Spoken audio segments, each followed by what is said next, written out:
I just need low ankle, no show socks. Jesus. What is the problem? How hard is it? It's f***ing Marshalls. Ah! Woo! Oh shit, we're recording? Why didn't you tell me? You didn't give me the... Oh my god. Well, guess we'll have to edit this one out. But while we're at it, you like the shirt? Mobile device, get it? Fucking mobile device. That's classic. Alright, what are we doing today? No. YouTube! What's going on today? We're bringing a new series. The things you wish you could say to your clients versus the things, well, you probably should say to them.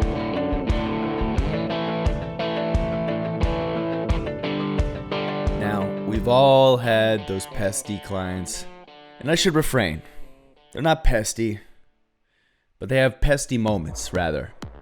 And they try and slip one by you. Try and have a ask that they think is a simple ask, when in reality, it's just not. We've all heard this one. We're already paying you a lot of money. Can you just add this feature in?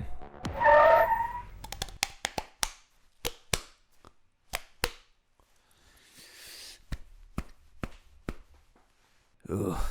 And for a lot of us software engineers and designers, this can be a real headache to deal with, because sometimes you're going along, the client relationship is building, things are running smoothly, you've got the scope of work locked in, the first phase is complete, you're working through things, you're actually building the product, and then midway through, or even in the late stages of a project, they slip this one on you.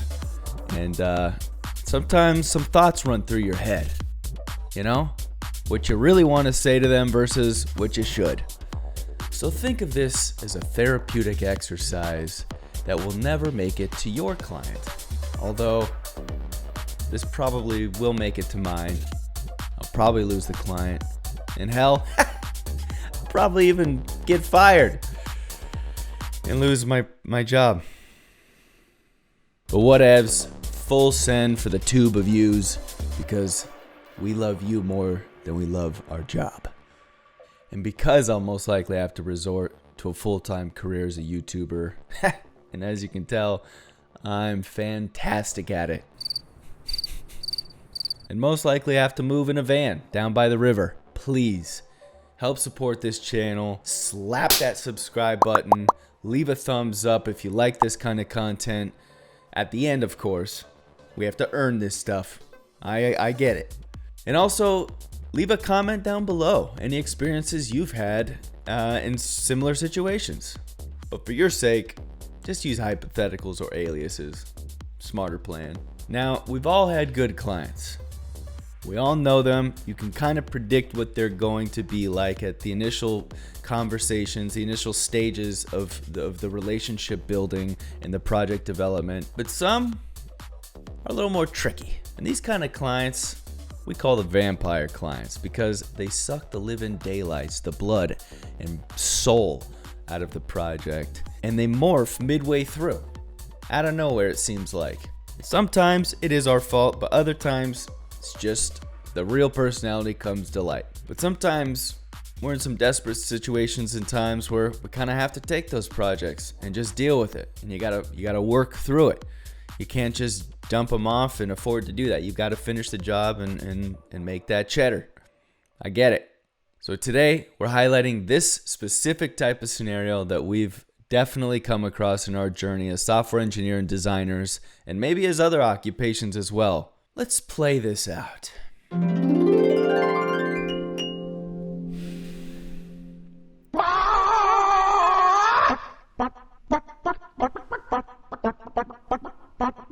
It's like they knew we were talking about him. Good morning.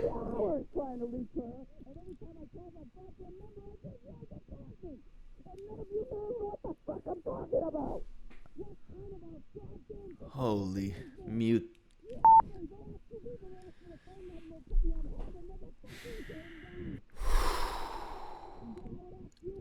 Sir. Hello. Mute. Can't get a word in with this person.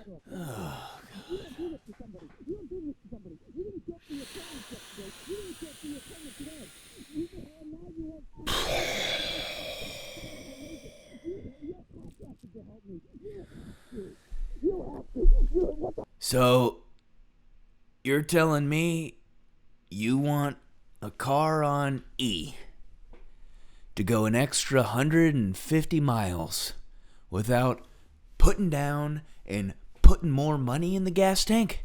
Is that what I'm hearing you say? Jesus. Yeah, you're gonna have bigger problems than that, let me tell you. Well, shit, man. If I wanted a headache, I'd have gone back home and asked my wife to help do something for me. Good Lord. Is it so hard to honor what we had initially agreed on? I mean, good God, man. It's Monday morning. It's 8:30 a.m. on Monday morning. Didn't even fit in a good morning. Yeah, no thanks, dick. Holding you to the original contract. Sorry.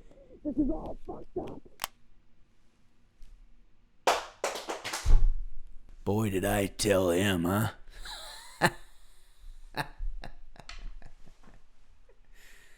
Call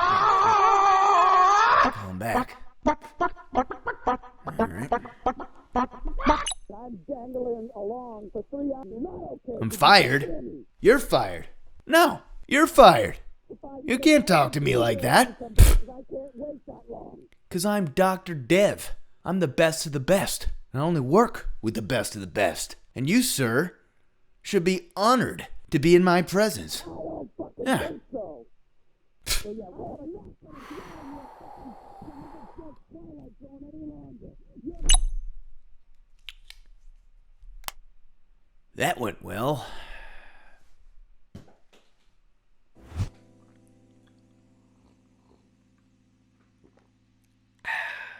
So that's one way to handle the situation. Probably not the best. So here's a better, more professional way and strategy rather to manage a difficult client. A really simple, easy, and effective tool that I found works really well in these types of scenarios is a simple smile. It says a lot. It's not going to take a lot. And it's just a nice way to set the tone and try and reverse and get the ball rolling back in the right direction. I mean, we've all been there. We feel either personally attacked or why me? Why is this happening? And you feel the need to dig your heels in and take up a really defensive posture, right? You're tight. You're not going to be thinking clearly. And now I need to get out of this. I'm feeling defensive, just like kind of like a wild animal does. And now both sides of the party are going to be non-receptive to much of what each other is saying. When in reality, an aggressive attacking posture is actually probably more suitable strategy here, but not in the traditional theory on aggression, not what you're thinking. Being on the attack or being aggressive can also translate to being kind and understanding, but you're getting ahead of the conversation, right? You're taking up the position that, yeah, I understand where you're coming from. Let's just find the solution. And kindness doesn't mean being weak or soft. It's actually a strength. And it's one that you can also show that you are firm, but you understand where they're coming from. So by simply smiling, you can easily diffuse a situation and really show your client that you know your stuff, that you've been here before, and that you're going to be able to handle their concerns and find a solution. And remember, they're people at the end of the day. And with that comes many different variables, right? Either they had a bad day, their spouse or partner at home is yelling at them, or they got in a big argument, or even maybe their boss yelled at them and came to their desk that morning and said, why isn't this happening this way? I need it done. Find a way. And now they're put in this weird position, right? Stress can come out in very unique ways. So one tool and one tip that I always keep in the back of my mind is to try as much as possible to always give them the benefit of the doubt, unless they're just kind of an asshole. So after we smile, disarm the situation, now we need to unpack the reasons and logic behind why this is happening. simple statement such as, I can totally understand the need to compete at the highest level next to your competitors. And then have them elaborate as to the why.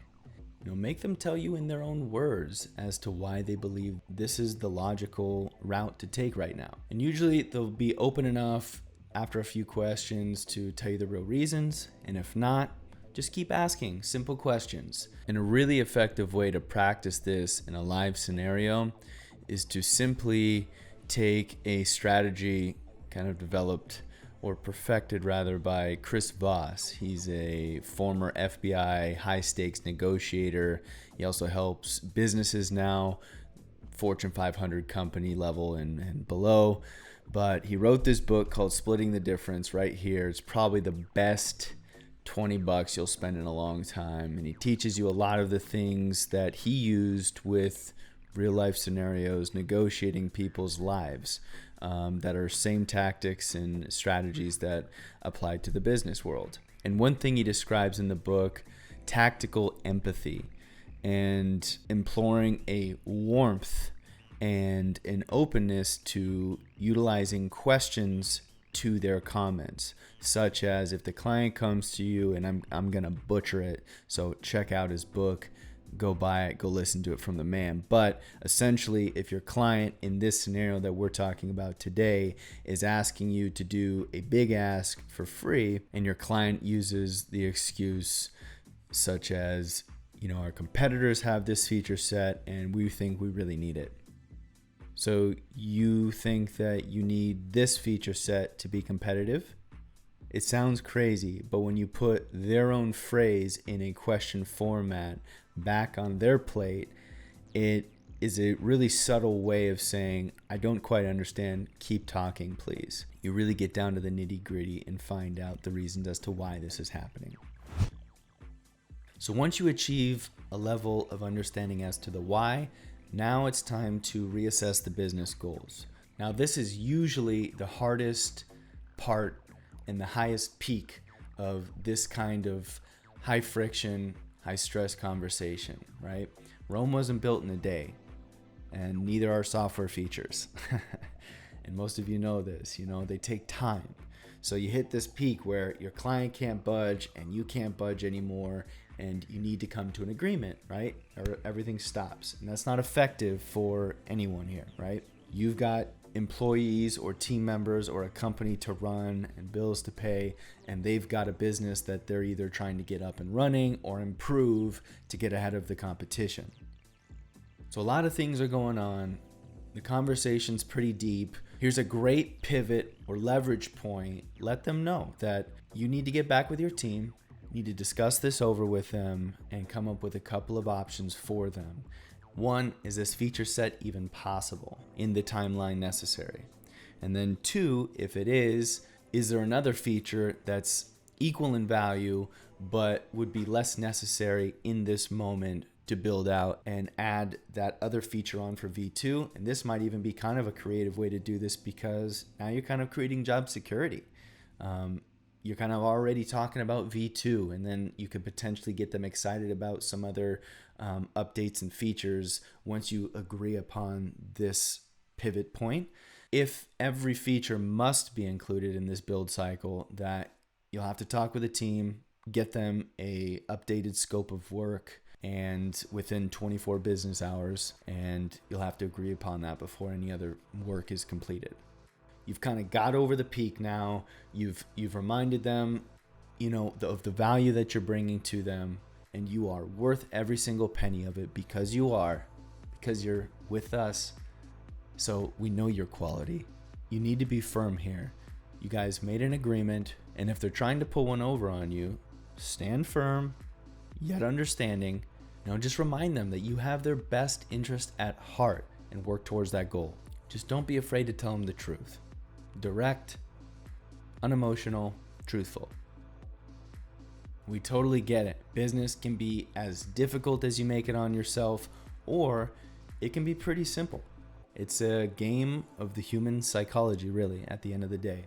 You're dealing with humans, and so that, again, means that we're dealing with variables all the time. If you and your team have done your due diligence properly, if your proposal and contract are concise and clear and state that any additional features come at additional costs, your team did a great job.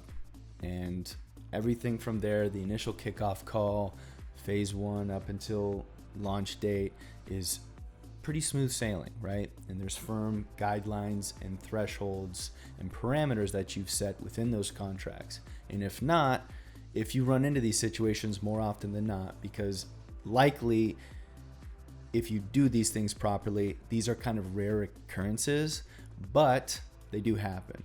On the other side, if these happen more often than not, probably should go back, redefine your business objectives and your development process, and reassess and kind of fine tune those so that they are kind of rock solid and they kind of protect you from these things, right? Because when you sign a paper that's legally binding and now it's just a matter of getting over maybe a little speed bump in a person's day-to-day life, and or you kind of see who they are for what they are, but now you have protection. Obviously, every situation is different, many variables, and not one conversation is ever the same. But we really hope that you got some out of this today, and the next time that you encounter a difficult client or difficult situation, try this ladder tactic and let us know in the comments below how you did and how the situation turned out. We really want to hear from you.